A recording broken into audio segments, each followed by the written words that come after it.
You in my bedroom.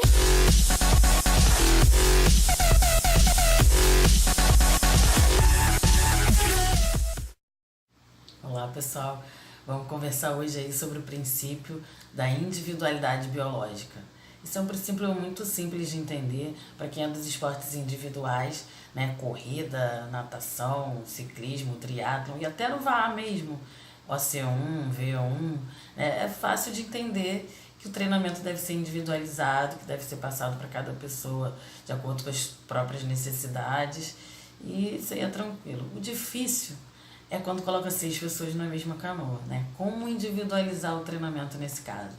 Então, primeiro ponto importantíssimo, a questão técnica, né? Na hora de passar, de ensinar e corrigir a parte técnica, isso deve ser individualizado. Mas, tá, meio óbvio, mais ou menos.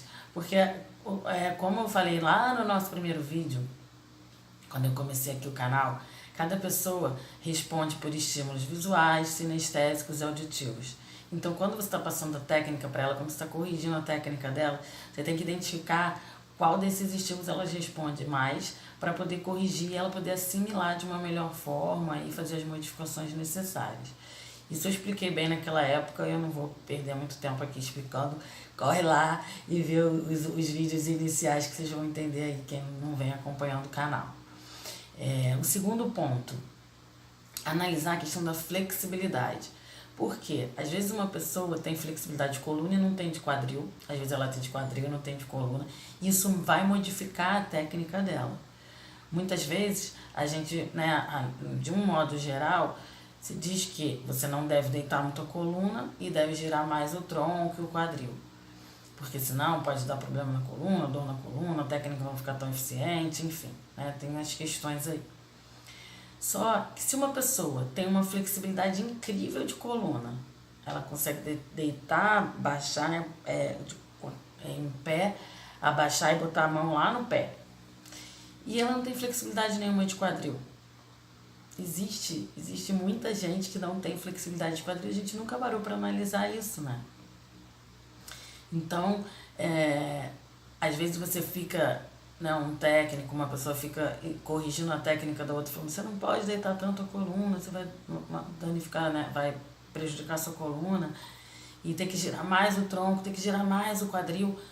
Só que se essa pessoa tem pouca flexibilidade de quadril, ela vai sentir muito mais problema na lombar dela, girando o quadril, do que se ela chegar a coluna um pouco mais à frente. Então, não adianta a gente querer que a canoa seja, que todas as pessoas sejam robôs e vão sentar na canoa e vão remar exatamente igual. Isso, não adianta querer isso, porque é muito difícil, só gera estresse, só gera confusão, só gera discussão, só gera, sabe, às vezes frustração no atleta. Porque para analisar, pode olhar as melhores equipes de ponta, até no Tahiti, cada um não rema exatamente igual. O que importa é que sejam respeitados os pontos de sincronia dentro da canoa.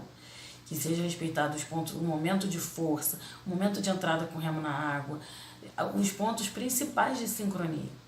Mas a questão de querer que a técnica da remada vai ser exatamente igual, não dá, porque isso pode gerar até uma lesão. Você insistir que a pessoa faça algo que ela não tem flexibilidade ainda para fazer.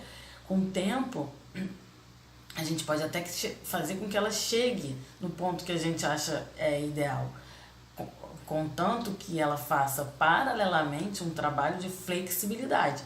E aí a análise tem que ser individual. Você precisa mais flexibilidade na coluna, você precisa de mais flexibilidade no quadril. Esse trabalho tem que ser feito paralelamente, não dá para ser feito ali na hora da remada, porque a pessoa não vai conseguir e vai ser muito estressante, muito frustrante, vai dar aquelas confusões, aquelas brigas que às vezes tem no meio da remada, né, e que não tem que acontecer.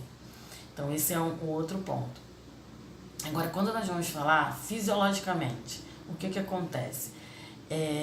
Não sei porquê, no VAA não existe a cultura dos testes físicos, né? Corrida, triatlon, ciclismo, as pessoas fazem testes físicos, né? Existe aí há 3, 4 anos atrás eu procurei o CAFT, né? Eu procurei o Vitor, que é o responsável pelo CAFT, que é o Centro de Avaliação Física e Tecnológica, que já fazia anos teste para ciclismo e corrida. Tem sempre um monte de atleta lá. O Vitor já trabalha com atletas de corrida e ciclismo há anos. Tem sempre corredor lá ou ciclista procurando o CAFT para fazer análise biomecânica da corrida, da pedalada. E ninguém procurava o CAFT para testes de VAA, que é importantíssimo, né? Que a técnica faz tanta diferença, tem tantos detalhes, tem tanta sutileza.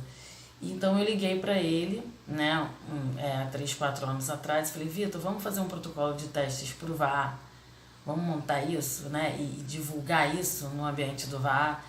Então a gente fez, a gente conversou bastante, depois eu levei 2 atletas lá, levei a Ana Paula e o Rodrigo, e nós fizemos os testes, e hoje em dia já tem mais pessoal do VAA que já procurou aí o CAFT, mas ainda é pouco. As pessoas ainda acham que podem criticar a técnica de um atleta, corrigir, sem fazer um teste antes. Não tem como só no olho a gente saber se a técnica está sendo eficiente ou não. Olá pessoal, eu estou aqui no CAFT com o Vitor e com a Ana. Nós estamos terminando o protocolo de testes para avaliação de toda a biomecânica da remada na canoa havaiana. O teste é muito legal, vocês têm que conhecer. O Vitor vai explicar um pouquinho para vocês o que a gente avalia nesses testes. Bom, Lívia, o que a gente vai fazer na canoa havaiana, a avaliação, tanto dos indicadores fisiológicos quanto dos indicadores biomecânicos. Então a gente vai fazer um pool de testes, começando pela parte de composição corporal, depois a gente vai para os testes de força, tanto de abdução, de adução e a flexão de ombro.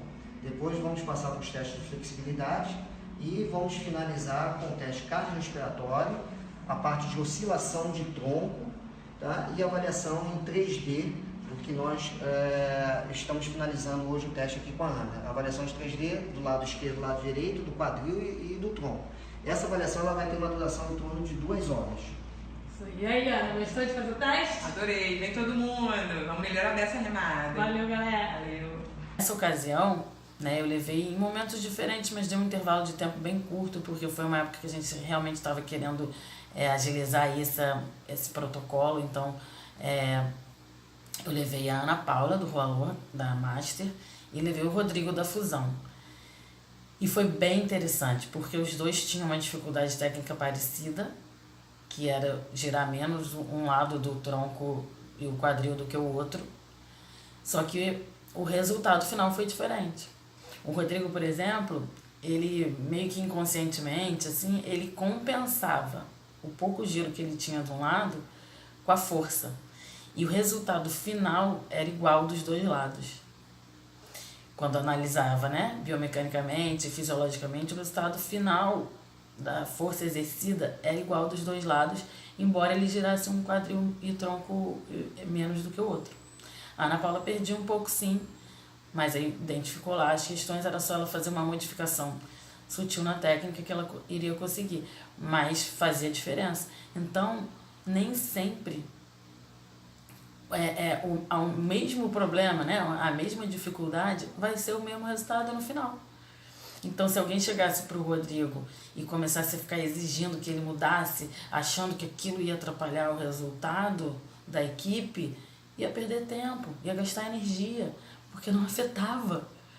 E vários casos assim podem acontecer. Então, gente, antes de traçar um objetivo, um planejamento de treino, agora esse período inicial aí de competições, vai lá, faz o teste da biomecânica da tua remada, bota todo mundo da mesma equipe para fazer mais ou menos, né, no mesmo período, analisa depois, sabe, vê o que realmente faz diferença.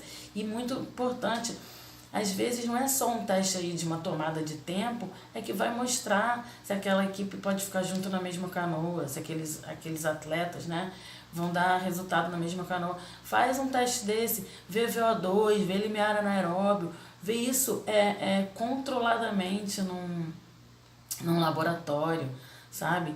E aí a gente consegue montar isso de uma forma muito mais eficiente, muito mais científica, né? Muito mais, e a gente consegue meio que provar o que está sendo analisado ali, porque só ficar no olho é muito complicado.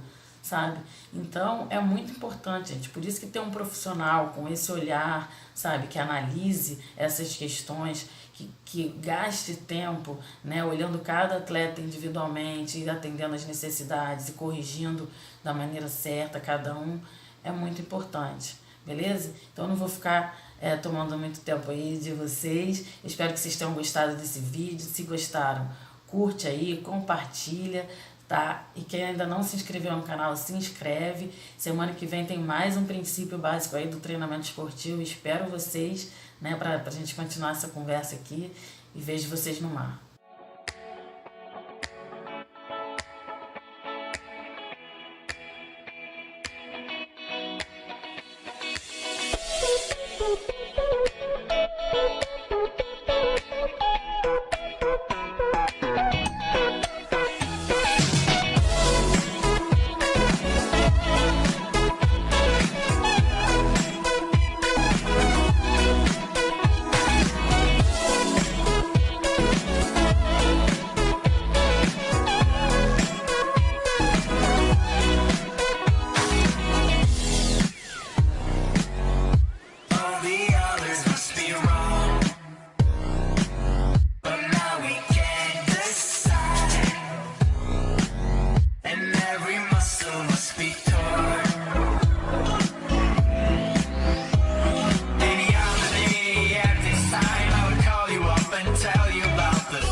I heard it across the grapevine, sweet taste of my alibi, yeah. It's an